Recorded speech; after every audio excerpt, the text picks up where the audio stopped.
Hi, எல்லாருக்கும் வணக்கம், நமஸ்காரம். நான் இன்றைக்கி வீடியோ சாரி பல்லு டிசைனு அப்லோட் பண்ணுறேன். ரொம்ப ஈஸி. நம்ம இத்தனை நாள் க்ரோஷியோ படித்தோம், அதிலிருந்து தான் இந்த டிசைனு. ஒரு ஸ்டெயின் ஸ்டிச்சிலையும் அங்கங்கே ஒரு சிங்கிள் க்ரோஷியோ மட்டும்தான் இதில் ஒர்க்கு. ரொம்ப மாடலாக நல்லா டிசைனாக இருக்கும். இந்த சாரியில் உள்ள இந்த ப்ளூ கலரு பிரிண்ட் வருது, டிசைன் வருது. அதனால் நான் அந்த கலரில் நூல் வாங்கி அதுக்கு முந்தானியில் டிசைன் பண்ணலான்னு நினச்சி இதை பண்ணிகிட்ருக்கேன். அப்போ நமக்கு സാരി പള്ളു ഡിസൈനാണ്. ഇത് നമ്മൾ സാധാരണ ക്രോഷ്യോ സ്റ്റിച്ച് തന്നെയാണ്. ചെയിനും ഇടയ്ക്കിടയ്ക്ക് ഓരോ സിംഗിൾ ക്രോഷ്യോ ഇട്ടിട്ടാണ് ഇത് ചെയ്യുന്നത്. ഈ സാരിയിൽ ഈ നീല ഡിസൈനിന് മാച്ചായിട്ടാണ് ഞാൻ ഈ മുന്താണിയിൽ ഈ വർക്ക് ചെയ്യുന്നത്. വളരെ എളുപ്പമാണ്. കാണുമ്പം ബുദ്ധിമുട്ട് പോലെ തോന്നിക്കുമെങ്കിലും വളരെ ഈസി. സ്റ്റിച്ചസൊക്കെ നമ്മളെ പഴയ വെറും ചെയിൻ സ്റ്റിച്ചസാണ്. ഞാൻ കാണിച്ചു തരാം. ഇതിനാവശ്യമായിട്ടുള്ളത് 14 നമ്പറിൻ്റെ ക്രോഷ്യോ നീഡിൽ, എന്നിട്ട് ഇത് വന്നിട്ട് ആരി വർക്കിൻ്റെ നീഡിലാണ്. ആരി വർക്കൊക്കെ കുറച്ച് കഴിഞ്ഞിട്ട് ഞാൻ വീഡിയോ അപ്ലോഡ് ചെയ്യുന്നതാവും ഓരോന്നോരോന്നായിട്ട്. ഇത് ആരി വർക്കിൻ്റെ നീഡിലാണ്. ഇതിവിടെ ഈ ഭാഗത്ത് നീഡിൽ നൈസായിട്ടുണ്ടാവും. ഇതിൻ്റെ size 0.5 mm aari work needle. പിന്നെ വേണ്ടത് ഹാൻഡ് എംബ്രോയ്ഡറി നൂൽ. ഇത് കണ്ടിട്ടുണ്ടാവുമല്ലോ എല്ലാവരും. ക്രോഷ്യോ ത്രെഡല്ല, ഹാൻഡ് എംബ്രോയ്ഡറിയുടെ ത്രെഡ്. അപ്പോൾ നമുക്ക് ഇതെങ്ങനെയാണ് സ്റ്റാർട്ട് ചെയ്യുക, എന്താ ചെയ്യേണ്ടതെന്നുള്ളത് ഞാൻ കാണിച്ചു തരാം. ഈ നൂല് ഏതിലാவது சுற்றி வச்சுக்கிட்டால் சிக்கு விழுகாமல் இருக்கும். നമ്മൾ ഈ നൂല് ഏതിലെങ്കിലും ചുറ്റി വെച്ചാൽ കുടുക്ക് വീഴാണ്ടിരിക്കും.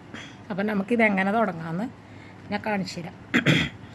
ഈ വക്കടിച്ചിട്ട് സാരിയുടെ ഈ അറ്റത്ത് ഈ ഭാഗത്ത് തുണിക്കും ഈ ജറി വന്ന തുണിക്കും തമ്മിൽ വ്യത്യാസമുണ്ട്. ഇത് കുറച്ച് കട്ടിയായിട്ടുണ്ട് ഈ ഭാഗം.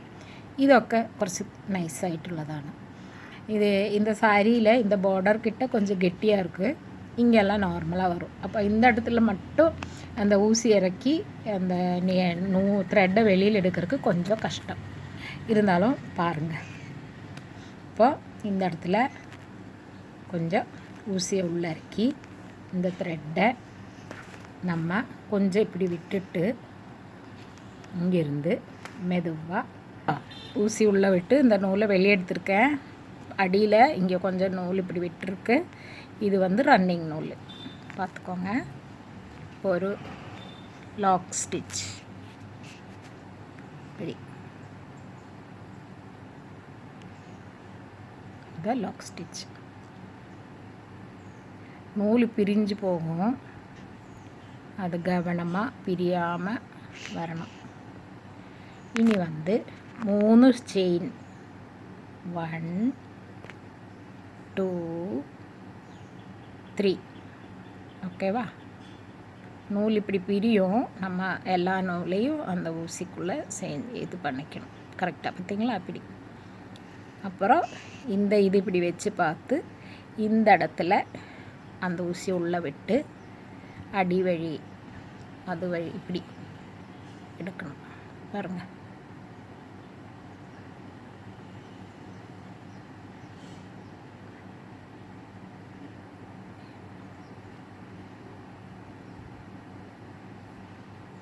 இப்படி எடுத்தால் இது ஒரு லாக், இங்கே ஒரு லாக்கு. ஓகேவா?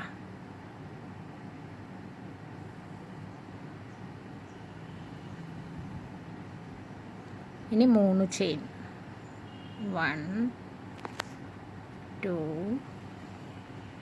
3. அப்புறம் மறுபடி அந்த இது போய் எங்கே அது இந்த சைஸில் கிடைக்குன்னா அங்கே பார்த்து உள்ளே இறக்கி இப்படி மேலிருந்து கீழ் நோக்கி ஊசியை குத்தி இங்கே ஒரு லாக்கு. இப்படி நூல் பிரியும், அதை நம்ம வெளியே இழுத்து கரெக்டாக பண்ணிக்கணும். 3 செயின் ஸ்டிச், 1 2 3. அப்புறம் இது எங்கே வச்சா அந்த கரெக்டாக இடத்துக்கு வருதோ அந்த இடத்துல மேலே இருந்து ஊசியை அடியில் குத்தி அந்த நூலை அந்த ஹோல் வழியாக வெளியிடுங்க. முதல்ல ஒரு 3-4 எண்ணம் கொஞ்சம் கஷ்டமாக இருக்கிற மாதிரி தெரியும். அப்புறம் போட போட கரெக்டாக வந்துடும் உங்களுக்கு. அந்த நூல் பிரிஞ்சு வரும். அது இந்த ஊசி வந்து இந்த ஒரு ஸ்டிச்சுக்கு தான் இந்த நீடில் யூஸ் பண்ணுவோம். அதுக்கு அடுத்த ஸ்டிச்செல்லாம் இந்த 14 நம்பர், அது உங்களுக்கு ரொம்ப கஷ்டமாகவே இருக்காது. இந்த ஒரு லைன் மட்டும் கொஞ்சம் ஜாக்கிரதையாக, கொஞ்சம் கேர்ஃபுல்லாக, பொறுமையாக போடணும். பாருங்கள், 1 2 3. சாரியில் அது அந்த இடத்துக்கு கரெக்டாக வருதுன்னா அந்த இடத்துல மேலேருந்து கீழ் நோக்கி குத்தி இந்த நூலை வெளியில் எடுக்கணும்.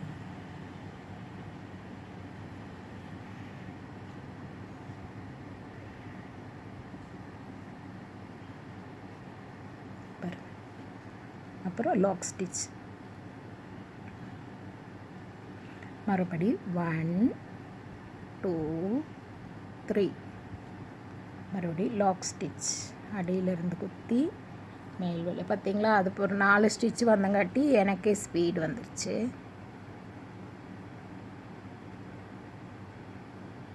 நூல் மட்டும் கம்ப்ளீட்டாக வரணுங்கிற மாதிரி பார்த்துக்கோங்க. இப்படி தான் இருக்கும். ஏன்னா அந்த நீடிலோட இந்த ஹெட்டு வந்து ஊசி மாதிரி இருக்கிறனால அந்த இது 6 நூல் சேர்ந்து தான் இது ஒரு நூலாக வந்திருக்கும். இந்த எம்ப்ராய்டரி, ஹேண்ட் எம்ப்ராய்டரி நூல். அதனால தான் உங்களுக்கு இப்படி பிரிஞ்சு போகும்.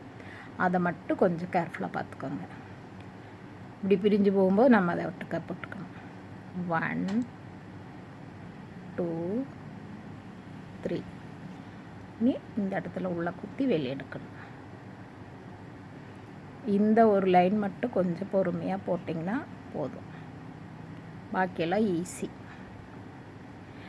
இந்த நைஸு நீடில் என்னென்னா, இந்த துணிக்குள்ளே இது விட்டால் தான் நம்ம போட முடியும். அந்த வெளியே கொளுத்துருக்கிற இதில் போட முடியாது.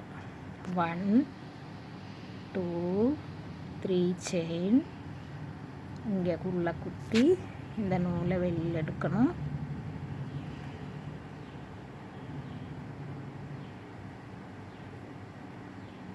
வெளியில் எடுத்துட்டு லாக் ஸ்டிச்.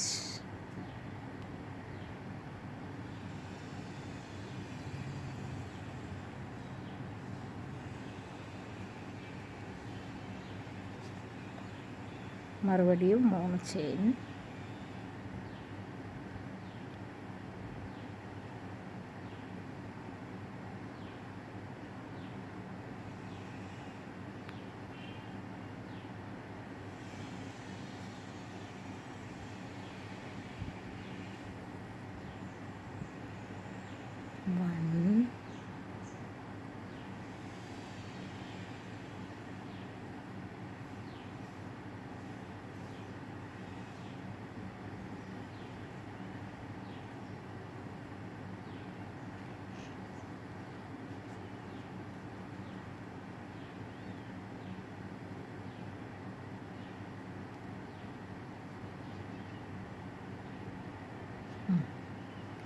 നോക്കിക്കോളൂ. 3 ചെയിൻ ഇടാം. 1 2 3. എന്നിട്ട് ഇതിൻ്റെ നല്ല വശത്തിൽ നിന്ന് പൊട്ട വശത്തേക്ക് നൂല് സൂചീനെ കുത്തിയിറക്കി ഈ നൂല് വലിച്ചെടുക്കാം. എന്നിട്ട് ഒരു ലോക്ക് സ്റ്റിച്ച്. 1 2 3. ഇതാ നല്ല വശത്തിൽ നിന്ന് അടിവശത്ത് നോക്കിയിട്ട് ഇങ്ങനെ മുകളിലെടുക്കുക. സിംഗിൾ ക്രോഷ്യ സ്റ്റിച്ചാണ് ലോക്ക് സ്റ്റിച്ച് എന്ന് ഞാനിപ്പോൾ പറയണു. ഈ ഡിസൈനിനുള്ള ലോക്കാണത്, അതുകൊണ്ട് ഞാൻ ലോക്ക് സ്റ്റിച്ച് എന്ന് പറയുന്നു.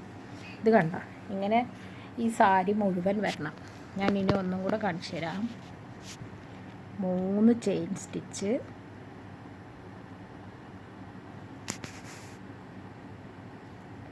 എന്നിട്ട് മുകളിലിരുന്ന് അടിവശ കുത്തി ഈ നൂലിനെ വലിച്ചെടുക്കണം.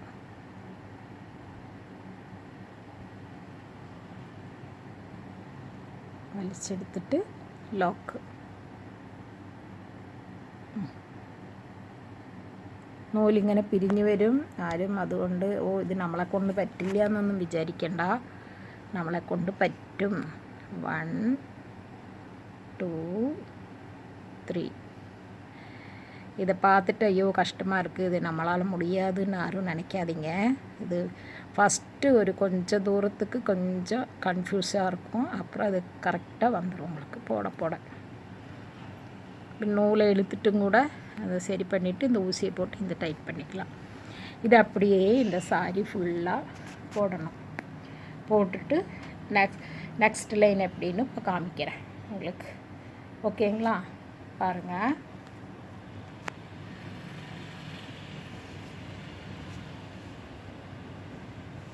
നെക്സ്റ്റ് ലൈന് ഇങ്ങനെ വരും. ഇത് നെക്സ്റ്റ് ലൈനാണ്. ഇത് എങ്ങനെയാണെന്നുള്ളത് ഞാൻ കാണിച്ചു തരാം.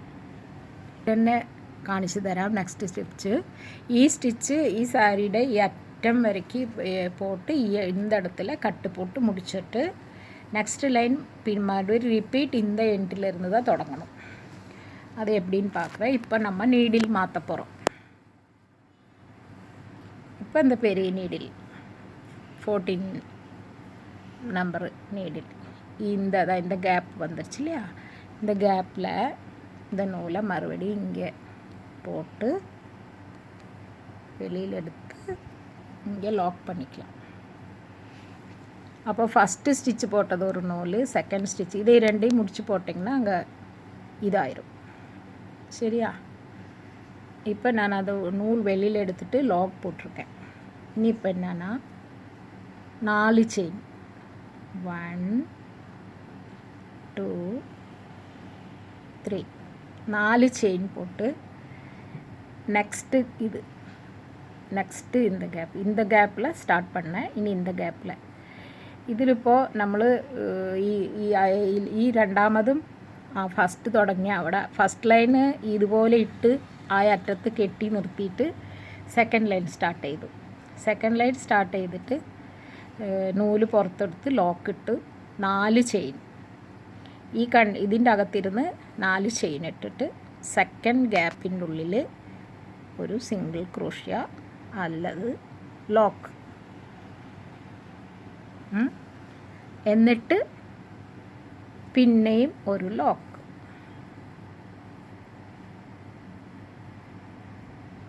പിന്നെ 4 ചെയിൻ 1 2 3 4 നെക്സ്റ്റ് ഗ്യാപ്പിൽ ലോക്ക്,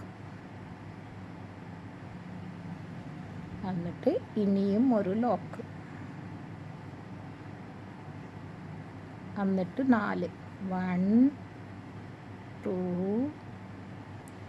3 4 നെക്സ്റ്റ് ഗ്യാപ്പിൽ സിംഗിൾ ക്രോഷ്യ ഇട്ടു, പിന്നെ ഒരു സിംഗിൾ ക്രോഷ്യ അല്ലെങ്കിൽ ലോക്ക് എന്ന് പറയാം. ഇത് കണ്ടോ ഇങ്ങനെ. ഇതാണ് സെക്കൻഡ് ലൈൻ. ഈ നീഡിലിട്ടപ്പോൾ നൂല് പിരിഞ്ഞു വരുന്നില്ല, കണ്ടോ? അപ്പോൾ ആദ്യത്തെ അതിനാണ് ആ നീഡിലിൻ്റെ മുനമ്പ് വളരെ നേർമയായതുകൊണ്ടാണ് അത് നമുക്ക് പിരിഞ്ഞു പോയത്. இந்த நீடில் போடும்போது பாருங்கள் நூல் பிரியலை. அப்போ அந்த நீடிலோட இந்த இடம் ரொம்ப ஊசி மாதிரி இருக்கிறனால தான் நூல் பிரிஞ்சது. அதனால் நீங்கள் அந்த ஒரு லைன் மட்டும் கொஞ்சம் கேர்ஃபுல்லாக பொறுமையாக போடணும், அவ்வளோதான். பாருங்கள் 1 2 3 4 அப்புறம் இந்த கேப்புக்குள்ளே விட்டு ஒரு சிங்கிள் குரோஷியா, அப்புறம் இன்னொரு சிங்கிள் குரோஷியா, அதே அந்த கேப்லேயே மறுபடி 1 2 3 4 இந்த அடுத்த கேப்புக்குள்ளே ஒரு சிங்கிள் குரோஷியா, மறுபடியும் அதே பக்கத்துலேயே அந்த கேப்லேயே இன்னொரு சிங்கிள் குரோஷியா, மறுபடி 1 2 3 4 இந்த மாதிரி அது லாக்கு அதுக்கு பக்கத்தில் இன்னொரு லாக் போட்டுட்டு மறுபடியும் 1 2 3 4 அடுத்த கேப்புக்குள்ளே விட்டு ஒரு லாக்கு, பக்கத்தில் இன்னொரு லாக். இதுதான் கம்ப்ளீட்டாக இந்த லைன் ஃபுல்லாக இதே மாதிரி இந்த செகண்ட் லைன் போட்டு செகண்ட்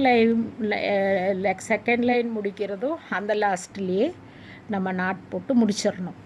அப்புறம் நெக்ஸ்ட்டு தான் மூணாமത്തെ லைன். மறுபடியும் இங்கிருந்து தான் ஃபஸ்ட் லைன் இங்கிருந்து ஸ்டார்ட் ஆகி அங்கே லாக்கில் முடிச்சு, செகண்ட் லைனும் இங்கிருந்து தொடங்கி இது போட்டு, தேர்ட் லைனும் இங்கிருந்து தான் தொடங்கும். அது உங்களுக்கு நான் காமிக்கிறேன். செகண்ட் லைன் முடிக்கிறது காமிக்கிறேன் உங்களுக்கு. 1 2 3 4 இந்த கேப்பில் நெக்ஸ்ட் கேப்பில் விட்டு ஒரு சிங்கிள் குரோஷியா, நெக்ஸ்ட் ஒரு சிங்கிள் குரோஷியா, மறுபடியும் 4 செயின்ஸ். இந்த நீடில் நூல் சிக்கவே சிக்காது. മറുപടിയും ഒരു സിംഗിൾ ക്രോഷ്യ. ഈ നീഡിൽ നോക്കൂ, നൂല് കുരുങ്ങണില്ല. 2 3 4 ഇതിലിട്ട് സിംഗിൾ ക്രോഷ്യ, നെക്സ്റ്റ് ഇനി ഒരു സിംഗിൾ ക്രോഷ്യ. இதே லாக் தான். இப்படி வெளியில் இழுத்துட்டு இந்த இதுக்குள்ளே கட் பண்ணிங்கன்னா இந்த நூல் வெளியே வந்துடும். இது இங்கே லாக் ஆயிடும், பிரிஞ்சு வராதது. அல்லது இங்கே ஒரு நாட்டு போட்டுக்கலாம்.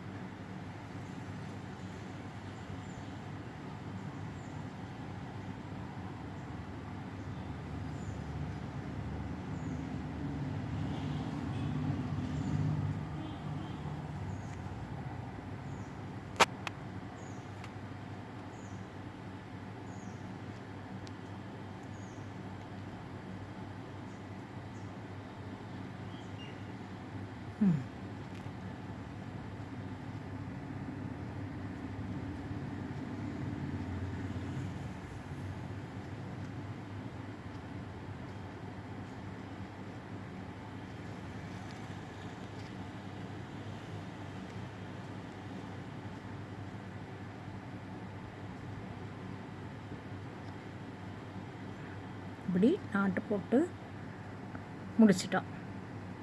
சரிங்களா? இனி இப்போ தேர்ட் லைனு நான் காமிக்கிறேன். தேர்டு ஸ்டிச் பாருங்கள். இது வந்து ஃபஸ்ட்டு ஸ்டிச்சு, இது செகண்ட் ஸ்டிச்சு. இனி தேர்டு ஸ்டிச்சு அதே அந்த 14 நம்பர் நீடில் நூல் இப்படி பிடிச்சிட்டு இந்த வெளிய ஹோல் வழியாக இதை அடியிலிருந்து இப்படி எடுக்கணும். எடுத்து ஒரு லாக் போட்டுக்கோங்க. சரியா? இப்போ இந்த 3 ஸ்டிச்சு தொடங்கினோட இந்த 3 நூல் இங்கே இருக்கு இல்லையா, இதையே அப்படியே கெட்டு போட்டுருங்க. 3 நூலையும் சேர்த்து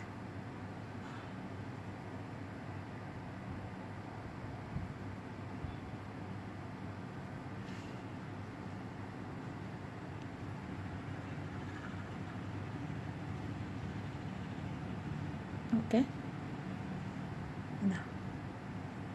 இப்போ இந்த ஒரு உள்ளேருந்து நூல் எடுத்து ஒரு லாக் போட்டோம். இனி இதில் 3 ചെയിൻ ലോക്ക് ഇട്ടു. എന്നിട്ട് ഇതാ 3 ചെയിൻ 1 2 3.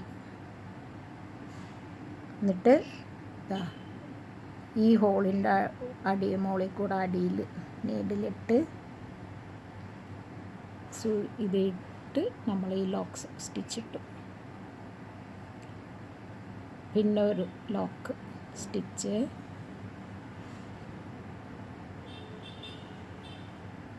മൂന്ന് ചെയിൻ 1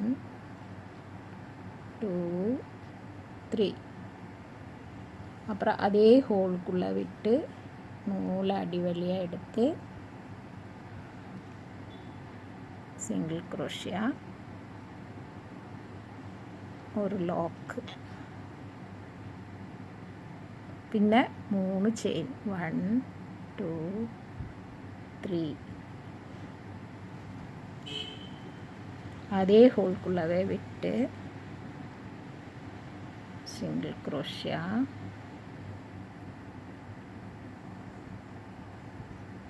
மறுபடியும் அங்கே லாக்கு, பின்ன இந்த கேப் இருக்கு இல்லையா, இதுக்குள்ளே ஒரு லாக்கு, அப்புறம் அடுத்த ரவுண்டுக்குள்ளே ஃபஸ்ட்டு ஸ்டார்டிங் ஒரு லாக்கு, 3 செயின், ஒரு லாக்கு,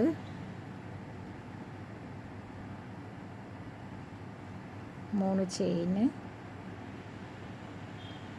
ஒரு லாக்,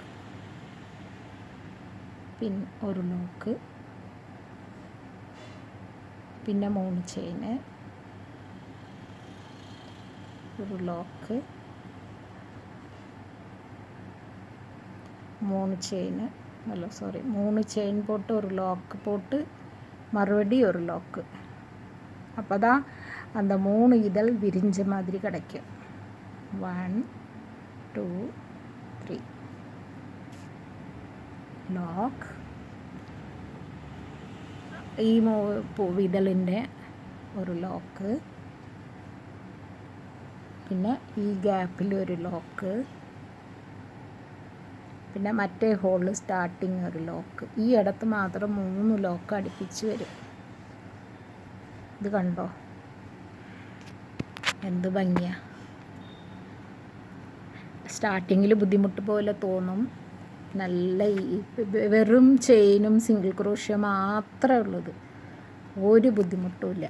കണ്ടോ എന്ത് നല്ല രസമാണ്. നമ്മൾ പഴയ സാരികളൊക്കെ എടുത്ത് അതിൻ്റെ ഫ്ലവേഴ്സിൻ്റെ കളറിൽ മുന്താണിയിൽ പല്ലുവിൽ ഇങ്ങനെ ഒരു വർക്ക് ചെയ്യുമ്പോൾ അത് ന്യൂ മോഡൽ ആയി. பாருங்க எவ்வளோ அழகாக 3 இதெல்லாம் அழகாக வந்திருக்கு பாருங்கள். இது பார்க்குறக்கு அழகாக இருக்கும்.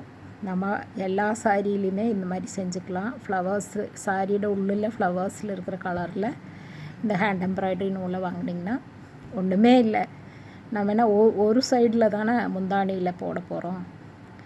4 நூல் வாங்கினா இந்த டிசைனுக்கு கரெக்டாக இருக்கும் முந்தானி ஒர்க் பண்ணுறதுக்கு.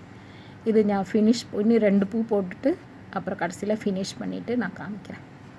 பாருங்கள், നോക്കിക്കോ. 3 ചെയിൻ, 1 2 3, அப்புறம் ஒரு சிங்கிள் குரோஷியா,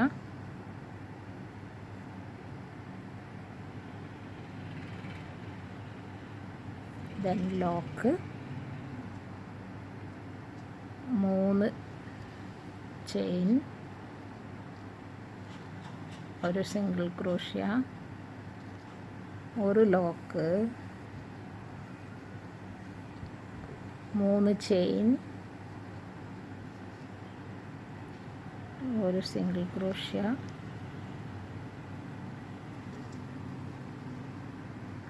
ഒരു ലോക്ക്, ദെൻ இந்த ஹோலுக்குள்ள ஒரு லாக்கு, அடுத்த ஸ்டார்டிங்க்கு இன்னொரு லாக்.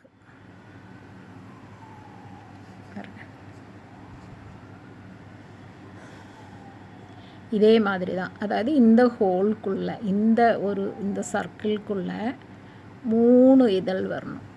அந்த 3 இதழ் வந்து 3 செயின் ஒரு லாக், 3 செயின் அல்ல சாரி 3 செயின் அந்த ரவுண்டுக்குள்ளே ஃபஸ்ட்டு ஒரு சிங்கிள் குரோஷியா, 3 செயின், அது சிங்கிள் குரோஷியா, அடுத்தது ஒரு சிங்கிள் குரோஷியா, பின்ன 3 chain single Croatia, next single Croatia, அப்புறம் 3 செயின், அப்புறம் அப்படி அதே மாதிரி. அப்போ தான் இந்த 3 இதெல்லாம் இப்படி வரும்.